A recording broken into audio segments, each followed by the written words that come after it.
ದೂದ್ ಪೇಡ ದಿಗಂತ್ ಮತ್ತೊಂದು ಚಿತ್ರ ಮಾಡ್ತಾ ಇದ್ದಾರೆ. ಇದರ ಟೈಟಲ್ ವೈಬ್ರೆಂಟ್ ಆಗಿದೆ. ಕೇಳಿದ ಕ್ಷಣ ಗಮನ ಸೆಳೆಯುತ್ತೆ. ಇದನ್ನ ನಟಿ ಸಮಂತಾ ರಿಲೀಸ್ ಮಾಡಿದ್ದಾರೆ. ಗುಡ್ ಲಕ್ ಅಂತ ಇಡೀ ಟೀಮ್ಗೆ ಹೇಳಿದ್ದಾರೆ. ಈ ಒಂದು ಸಿನಿಮಾದ ಚಿತ್ರೀಕರಣ ಇನ್ನೂ ಶುರುವಾಗಿಲ್ಲ. ಆದರೆ ಸಿನಿಮಾ ಮಾಹಿತಿ ಈಗ ಹೊರ ಬಂದಿದೆ. ಅದರ ಕಂಪ್ಲೀಟ್ ವಿವರ ಇಲ್ಲಿದೆ ನೋಡಿ. ದಿಗಂತ್ ಮಂಚಾಲೆ ಒಪ್ಪಿರೋ ಚಿತ್ರಕ್ಕೆ ಈ ಟೈಟಲ್ ಇಟ್ಟಿದ್ದಾರೆ. ರುದ್ರಕಾಲ ಅನ್ನುವ ಈ ಚಿತ್ರದ ಟೈಟಲ್ ಈಗ ರಿವೀಲ್ ಆಗಿದೆ. ಒಂದು ಪೋಸ್ಟರ್ ಕೂಡ ಹೊರ ಬಂದಿದೆ. ಚಿತ್ರದ ಈ ಟೈಟಲ್ ಅನ್ನ ನಟಿ ಸಮಂತಾ ಪ್ರಭು ಅವರು ರಿಲೀಸ್ ಮಾಡಿದ್ದಾರೆ. ಇಡೀ ತಂಡಕ್ಕೆ ಗುಡ್ ಲಕ್ ಅಂತ ವಿಶ್ ಮಾಡಿದ್ದಾರೆ. ಈ ಸಮಯದಲ್ಲಿ ದಿಗಂತ್ ಕೂಡ ಜೊತೆಗಿದ್ದಾರೆ. ನಮ್ಮ ಚಿತ್ರದ ಟೈಟಲ್ ಅನ್ನ ಸಮಂತಾ ಅವರು ರಿವೀಲ್ ಮಾಡಿದ್ದಾರೆ. ಇದು ತುಂಬಾ ಖುಷಿ ಕೊಡುತ್ತೆ. ಡೈರೆಕ್ಟರ್ ಗೋಪಿ ಈ ಚಿತ್ರದ ಕತೆ ಬಂದು ಹೇಳಿದ್ರು. ಕತೆ ಕೇಳಿ ತುಂಬಾನೇ ಇಷ್ಟವಾಯಿತು. ಇದನ್ನು ನಾನು ಮಾಡಲು ಒಪ್ಪಿಕೊಂಡಿದ್ದೇನೆ ಅಂತಲೇ ದಿಗಂತ್ ಹೇಳಿಕೊಂಡಿದ್ದಾರೆ. ಈ ಚಿತ್ರದ ಡೈರೆಕ್ಟರ್ ಹಾಗೂ ನಿರ್ಮಾಪಕರಿಗೆ ಒಳ್ಳೆಯದಾಗಲಿ ಅಂತಲೂ ದಿಗಂತ್ ಶುಭ ಹಾರೈಸಿದ್ದಾರೆ. ಈ ಚಿತ್ರದ ಚಿತ್ರೀಕರಣ ಇನ್ನೂ ಶುರುವಾಗಿಲ್ಲ. ಆದರೆ ಇದೇ ತಿಂಗಳು ಏಪ್ರಿಲ್ 22ರಂದು ಚಿತ್ರದ ಮುಹೂರ್ತ ಮಾಡುವ ಪ್ಲಾನ್ ಅನ್ನ ಸಿನಿಮಾ ತಂಡ ಹಾಕಿಕೊಂಡಿದೆ. ದಿಗಂತ್ ಅವರ ಈ ಒಂದು ರುದ್ರಕಾಲ ಚಿತ್ರವನ್ನ 2 ಭಾಷೆಯಲ್ಲಿ ಬಿಡುಗಡೆ ಮಾಡಲಾಗ್ತಾ ಇದೆಯಂತೆ.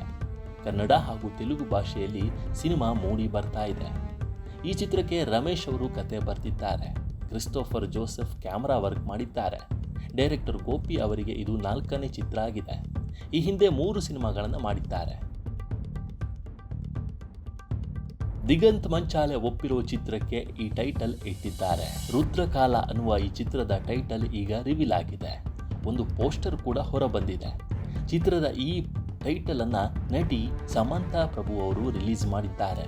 ಇಡೀ ತಂಡಕ್ಕೆ ಗುಡ್ ಲಕ್ ಅಂತ ವಿಶ್ ಮಾಡಿದ್ದಾರೆ. ಈ ಸಮಯದಲ್ಲಿ ದಿಗಂತ್ ಕೂಡ ಜೊತೆಗಿದ್ದಾರೆ. ನಮ್ಮ ಚಿತ್ರದ ಟೈಟಲ್ ಅನ್ನ ಸಮಂತಾ ಅವರು ರಿವೀಲ್ ಮಾಡಿದ್ದಾರೆ. ಇದು ತುಂಬಾ ಖುಷಿ ಕೊಡುತ್ತೆ. ಡೈರೆಕ್ಟರ್ ಗೋಪಿ ಈ ಚಿತ್ರದ ಕತೆ ಬಂದು ಹೇಳಿದ್ರು. ಕತೆ ಕೇಳಿ ತುಂಬಾನೇ ಇಷ್ಟವಾಯಿತು. ಇದನ್ನು ನಾನು ಮಾಡಲು ಒಪ್ಪಿಕೊಂಡಿದ್ದೇನೆ ಅಂತಲೇ ದಿಗಂತ್ ಹೇಳಿಕೊಂಡಿದ್ದಾರೆ.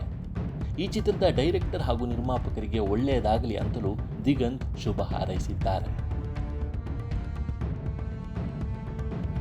ಇದರ ಜೊತೆಗೆ ದಿಗಂತ್ ಟಾಲಿವುಡ್ಗೂ ಕಾಲಿಟ್ಟಿದ್ದಾರೆ. ಇಲ್ಲಿ ಮಾ ಅಂತಿ ಬಂಗಾರಂ ಚಿತ್ರದಲ್ಲಿ ನಟಿಸಿದ್ದಾರೆ. ಈ ಚಿತ್ರದಲ್ಲಿ ದಿಗಂತ್ ನಟಿ ಸಮಂತಾ ಅವರಿಗೆ ಜೋಡಿ ಆಗಿದ್ದಾರೆ ಅಂತ ಹೇಳಲಾಗ್ತಾ ಇದೆ. ಈ ಚಿತ್ರದ ಇನ್ನಷ್ಟು ಮಾಹಿತಿಗಳ ಬಗ್ಗೆ ನಮ್ಮ ಚಾನಲನ್ನು ಫಾಲೋ ಮಾಡ್ತಾ ಇರಿ.